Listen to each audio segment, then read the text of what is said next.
when I really start to get annoyed, it's not so much just she herself is very easy, just feeding, stopping what I'm doing, taking a couple ounces to her, changing a diaper as needed.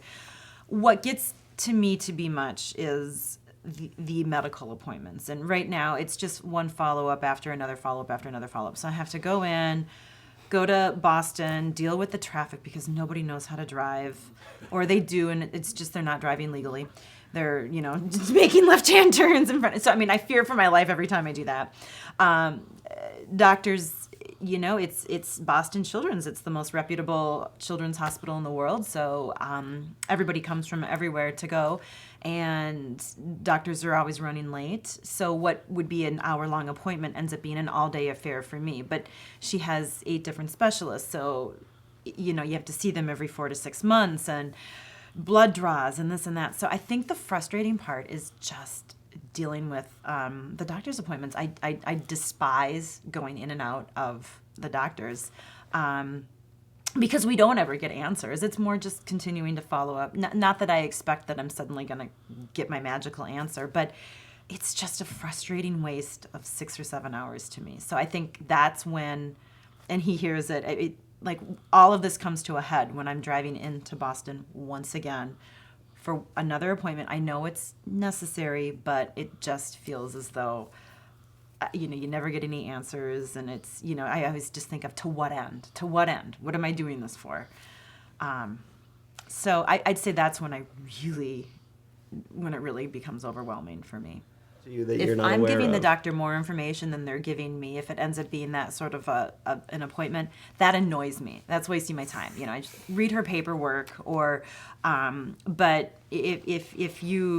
she has a metabolic doctor she meets with, and he always gives me little nuggets of information that I find very, very worthwhile. Granted, I have to be kept waiting. It annoys me when other families are late to their appointments. Then it makes me late because that just annoys me. Plan ahead. You got to get home for the school bus. Because I'm here at least once a month, and so yes.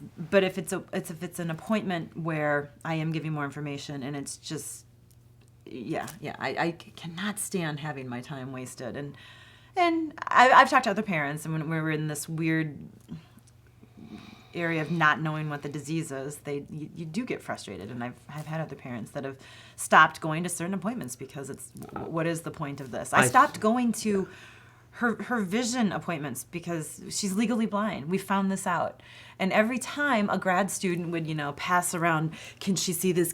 No, just stop with your dumb cards. This is 20 minutes that I don't need, and great, go write your thesis on another child. They went to mine. 12 years of schooling for magician I sleight of know, hand. like those stupid cards, and 3-card we Monty. know her vision is like 22,000. I'll tell you that. And I've actually.